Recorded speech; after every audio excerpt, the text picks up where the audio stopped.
Hey everybody. So today I'm working with the 20-inch angler FastBox. And the other day I showed you the 24-inch. The 20-inch did not come with the grid. It is small, lightweight, really easy to operate. I do have a filter on here because I was using it in the studio. Just the blue filter for the windows to even it out. And it operates the same as a 24-inch. It's really lightweight. Now, someone made a comment on the 24-inch because I compared it to the Profoto's Clic box, or whatever they call it, saying that I didn't point out the improvements that Profoto made.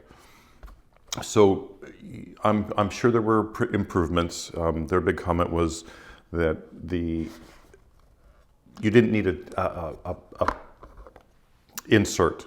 It was built in, and that's that's great if you're using Profoto. Like I said before, charging $299 for this, even if you use better materials, versus $109 for the 20-inch, it's ridiculous. So if you believe that with the grid on the 24-inch in the box, it comes to over $400 for the Profoto unit versus $139 for the angler. Okay, so that's like a $290 difference, and I'm not sure of what kind of material they use that's going to be worth $290. And then if the insert is too much of a problem for you because it's built in, you also have to remember that using this light with the V1 or the AD100, given the AD100, what is this, $299? So $299 plus the $139, it's $428. The same price with just this for Profoto. To use the Profoto, you need the Profoto A1 series, and that's $1,000. So to use this box on a Profoto system, it's $1,428 versus $400. So, you want to talk about relative. So yeah, I get what you're saying, that it's a little bit improved, that you don't have to use an adapter. But I like the adapter because if I ever wanted to go to Profoto, I can just put the Profoto adapter in here. But I use the V1 and the AD100 with the adapter that I'll never remove, so it's just like a built-in adapter. Just my opinion. Anyway, so I did a shoot with this, but I started off the shoot in studio with two of them because I wanted to see the beauty lighting, butterfly. And I used an up and a down. I used the grid on the one, and I just wanted to see what the beauty lighting was like. And then I took it with me around.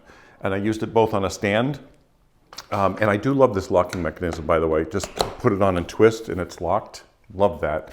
And the tilt is great. But I thought I'd be too lazy to handheld this, which, with the camera, it is light. It's a little back heavy with this, but not bad. I think that with the V1 it would have been great, but it's not bad at all. But I found that, like, when I was shooting, it was so easy to adjust this light instantly versus, going over to the stand and turning it, just inching it a little bit. When I'm shooting like this and I'm popping, I can just turn it just ever so slightly to get the look that I wanted. So that was kind of fun. I think it would get tiresome after an hour shoot or so. But the freedom you had just to move this to exactly where you needed it while you were shooting, it was kind of fun. And of course, if you're further away, you want it on a stand so you can, get those angles and the looks. But anyway, I just wanted to share the shoot with you, show you some of the photos we got from this. It really did a nice job. And I think I'll be using it quite a bit. I think not only for portraits and so forth, but I think on an event, this would be great just to have in the car. Yeah, it's a lot easier than I thought it would be. Handheld, so that's a positive. other than that, let me just get back right to the shoot instead of, boring you with my ongoing travel, as all of you have pointed out. And let me know if you have any comments or questions. Put them down below and I'll try to answer them. Anyway, enjoy the shoot and thanks for listening. So this was my first setup for the clamshell lighting. The bottom one is the 20-inch, and I didn't have a grid on that because I don't have a grid for it. And the top one has the grid on it, 80 100s on each. And I just wanted to do a quick shot and see how it looked. And I'll just show you the shot really quick here. It came out beautiful. This is a nice little portable setup to take with you, for on location type shoots like this. The next series here is in the studio, and I'm just using the 1-200, the 80-100 with the 20-inch FastBox by Angler. Now I moved the light to the right, and a lot of photographers, including myself, forget this, that if your light's coming in from the right, in this case the window, and you're throwing the light on the left side, it's going to look awkward or out of place. If you want to fill light on that other side, the opposite side of the light, always put just a reflector or something like that. Don't put a light because it's going to look weird. You're not going to know what's wrong with the image, but there's something wrong with it. Now here we're just walking around the building to do a shoot, and we grabbed a location and started shooting in this location. The first couple of shots here are the 20-inch on the light stand. Again, because I am lazy, I don't want to hold the light. But I do grab the light later to take some shots.